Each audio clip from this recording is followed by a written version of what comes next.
Ladies and gentlemen, please welcome the commanding officer of the USS Ronald Reagan, Captain Buzz Donnelly.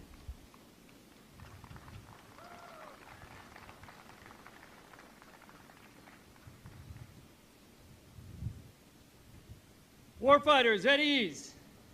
All right, what a cross-section of capability we have out here today. Starting with our host nation representatives from the Japanese Maritime Self-Defense Force, and looking across this group of joint warfighters that we have out in front of us, everybody from airmen, guardsmen, soldiers, Marines, and sailors. This is a fantastic day. Welcome to USS Ronald Reagan, America's flagship. The namesake of the president whose legacy and focus was peace through strength. And I can think of no better place than where we are today for this historic visit that we have from the Vice President. So without any further ado, warriors, attend, hut! Ladies and gentlemen, please welcome Mrs. Pence and daughters Audrey and Charlotte Pence.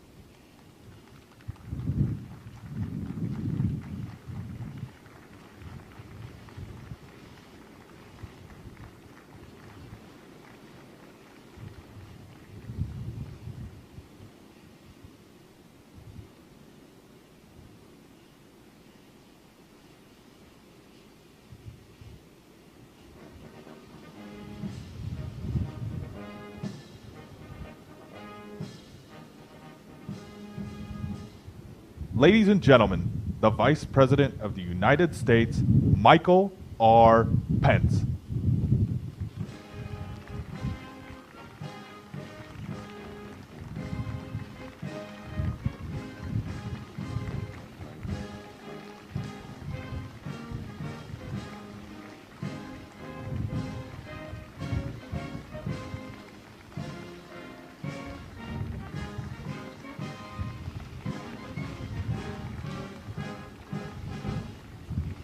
Lieutenant General Martinez, Major General Charotti, Vice Admiral Aucoin, Vice Admiral Domon, Rear Admiral Williams, Rear Admiral Carter, Rear Admiral Inoue, Rear Admiral Shima, Captain Donnelly, Charge Highland, Ambassador Sasai, Director General Mulry, members of the United States Forces of Japan, the Japan Self-Defense Forces, it is my high honor and distinct privilege to join you here today on America's flagship, the USS Ronald Reagan, where every day all of you prove it can be done.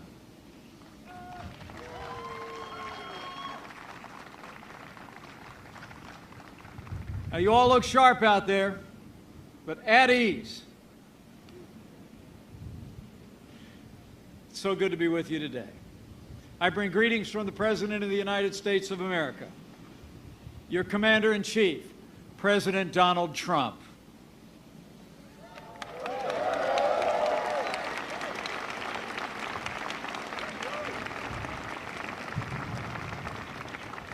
You know, I spoke to the President this morning just before I boarded the ship.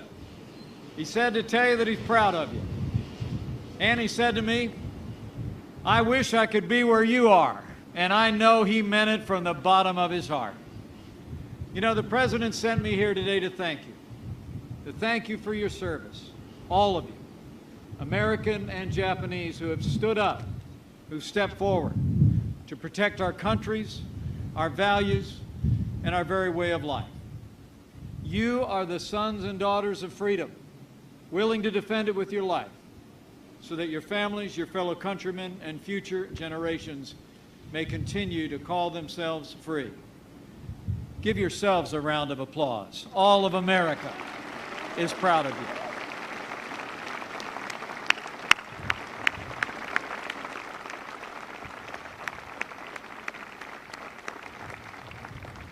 You know, the good book tells us if you owe debts, pay debts.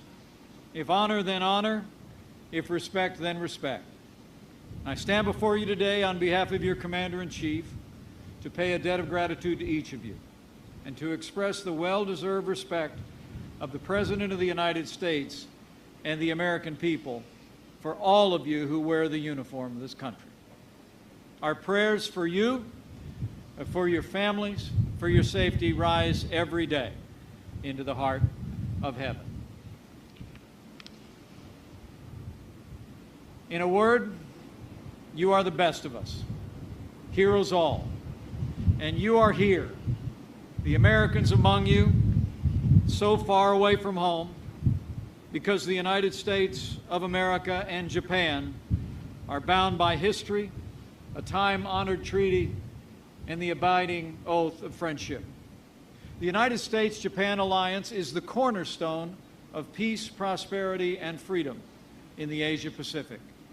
And let me be clear, under President Donald Trump, the United States stands unwavering in our alliance and unyielding in our resolve to defend all that we have built together over these generations.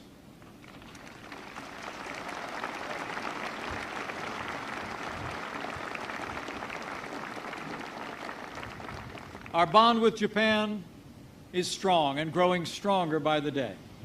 In February, only weeks after he took his oath of office, President Trump welcomed Prime Minister Abe to the White House, where they reaffirmed, in their words, their strong determination to further strengthen the U.S.-Japan alliance. You here, on the deck of this great ship, are the physical manifestation of that alliance. And I have to tell you, it is deeply inspiring to stand before you today and see what I see gathered here on this deck. Every American would be inspired and proud if they had this view, and I know I am.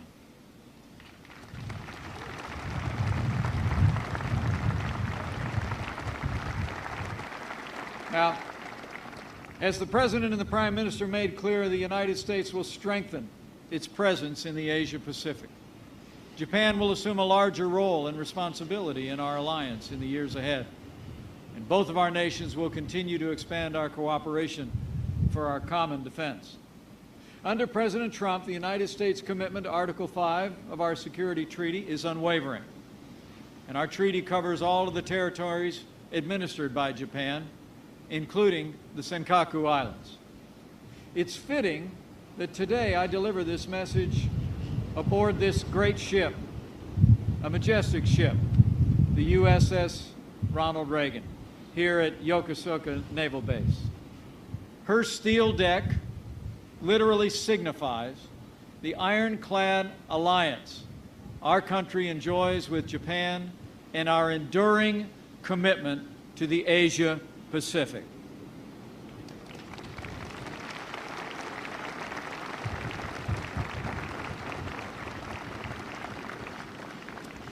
You know, we're standing on a ship named after my second favorite president.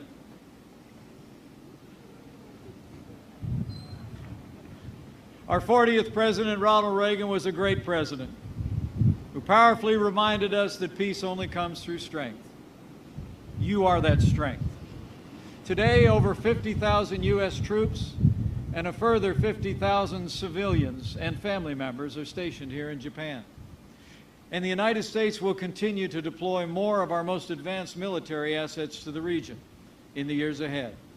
Beyond this noble ship and the carrier strike group that it leads, by the year 2020, this ocean will boast 60% of our Navy's fleet. And the skies above already have F-35 Joint Strike Fighters flying for freedom.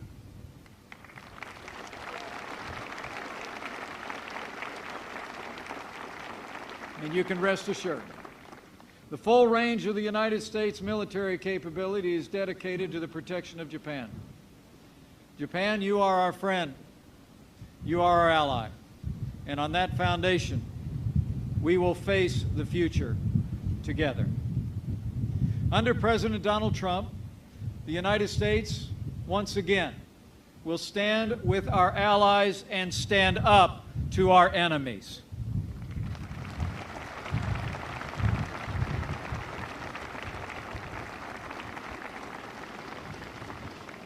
And I can assure you, President Trump will unfailingly support the brave men and women in uniform who defend our freedom every single day.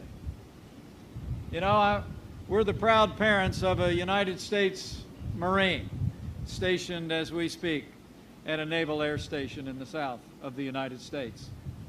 And I have to tell you, as the parent of someone in the service, it's the greatest privilege of my life to serve as Vice President to a President who is so dedicated to the men and women of our armed forces, their families, and our veterans. I can tell you from my heart, President Donald Trump will be the best friend America's armed forces will ever have.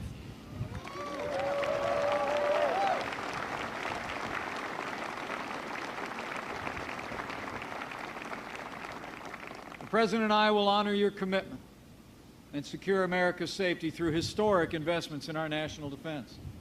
Just as President Ronald Reagan restored the armed forces in his day, so too President Donald Trump will make the strongest fighting force in the world even stronger still. Just look at what President Trump has already accomplished. In his first 100 days, President Trump has taken decisive action to end the era of budget cuts for America's military.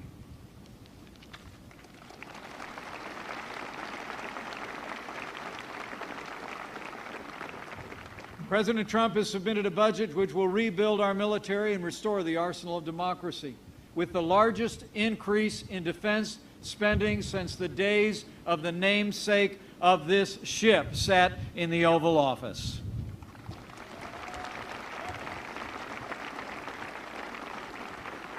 And in just the past 2 weeks, the world witnessed the strength and resolve of our new president in the decisive action that he took in Syria and Afghanistan.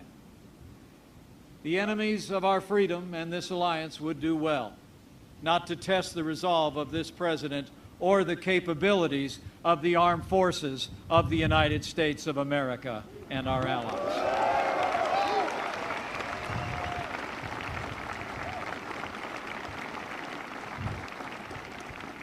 Make no mistake, under President Donald Trump, the United States will be strong, stronger than ever before. For as history attests, when America is strong, the world is safe.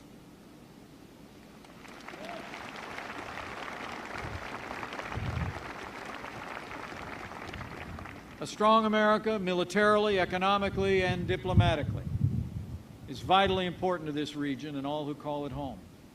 It was through the bravery of our service members and the spirit of our people that America established a foundation of peace and freedom that endures in the Asia-Pacific to this very day. And under President Trump, the United States will continue to defend prosperity and ensure security on these seas and between our lands. Today, as in ages past, American leadership lights the way. The United States stands with all our allies and our partners in the region to keep the peace, enrich our people, and advance the common good. Together, we will defend the rules-based order upon which the region's progress, past and future, depends. We will protect the freedom of navigation and overflight and other lawful uses of the sea in the South China Sea and elsewhere, and we will ensure the unimpeded flow of lawful commerce on the 7 seas.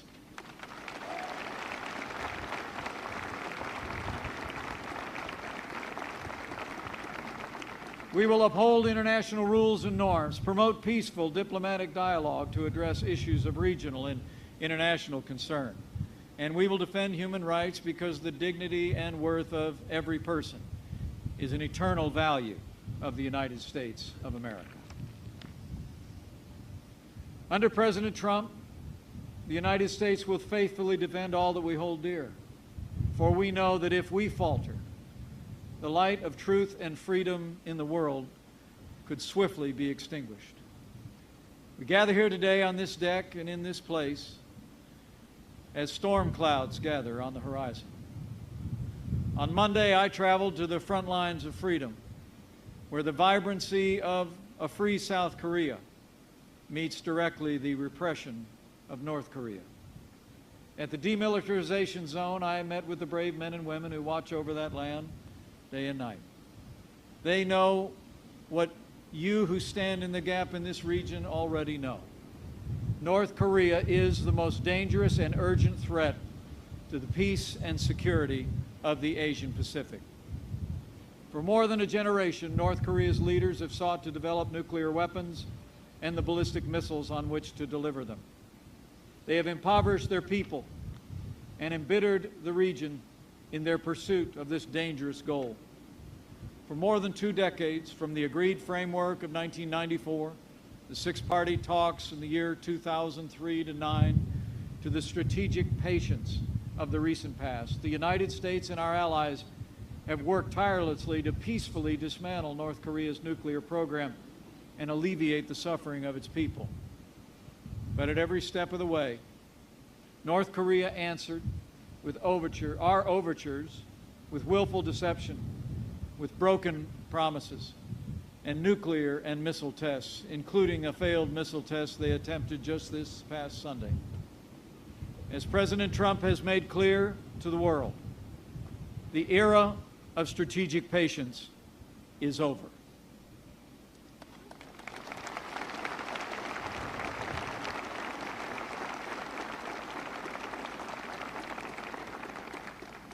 At the President's direction, the policy of the United States will be to continue to work diligently with Japan, our allies across the region, China, and the wider world to bring economic and diplomatic pressure to bear on the regime in North Korea.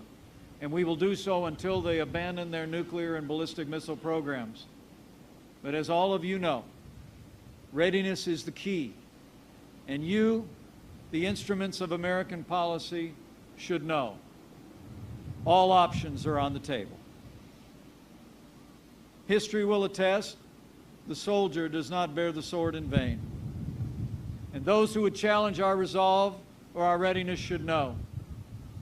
We will defeat any attack and meet any use of conventional or nuclear weapons with an overwhelming and effective American response.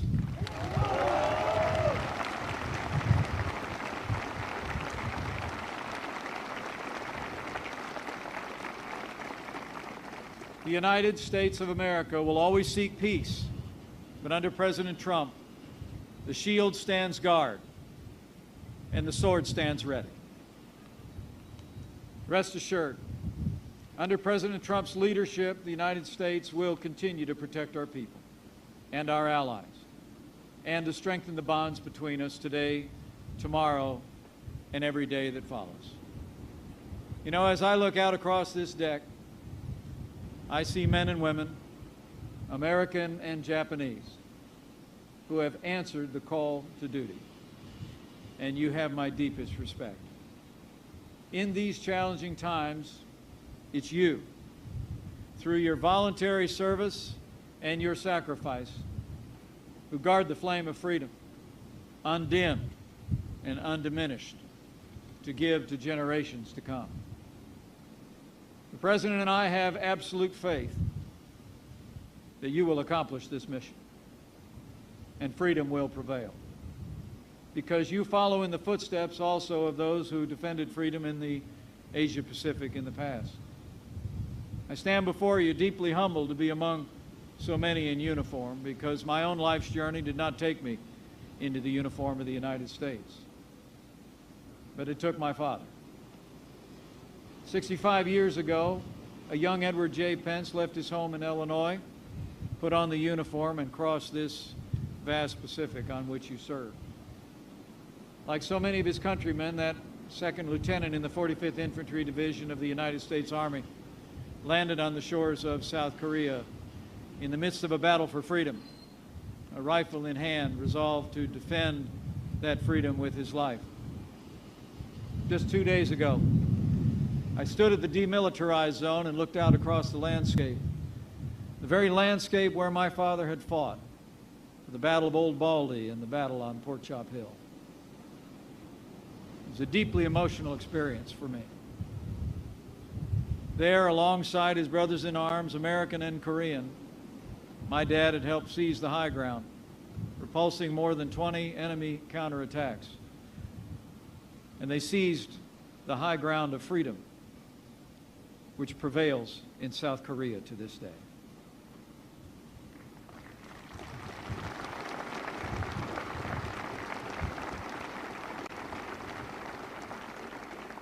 "64 years ago last week, my dad was had a medal pinned on his chest for his valor on the field of battle.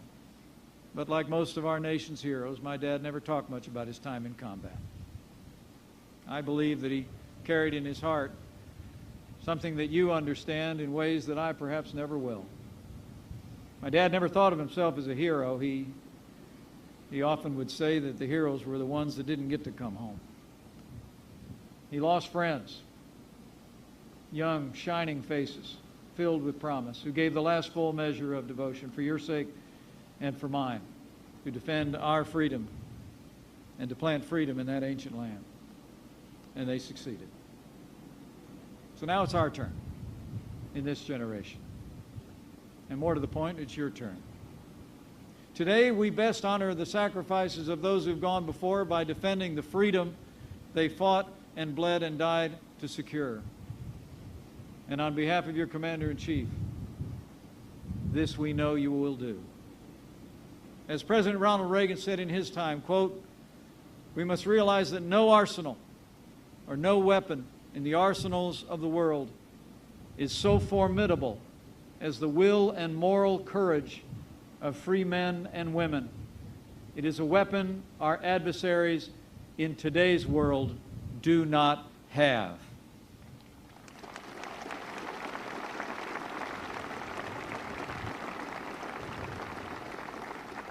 For generations, the United States has stood guard over the Asia Pacific, protecting freedom through our strength of will and strength of arms. With our friends and our allies, with Japan and so many others, we've ushered in an era of unprecedented peace and prosperity on these seas and between our lands. Our choice today is the same as in ages past: security through strength, or an uncertain future of weakness and faltering will. Let me assure you, under President Donald Trump, the United States has again chosen the way of strength.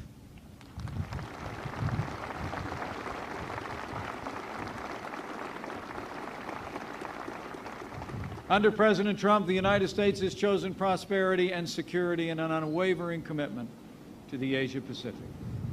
And in the name of the generations that came before, together with our allies, with confidence in all of you and in the Commander-in-Chief who leads you, I know we will together go forth to meet the glorious future that awaits, a future of freedom for ourselves and our posterity. Thank you. Godspeed on the USS Reagan's imminent deployment. God bless you. God bless Japan. And God bless the United States of America.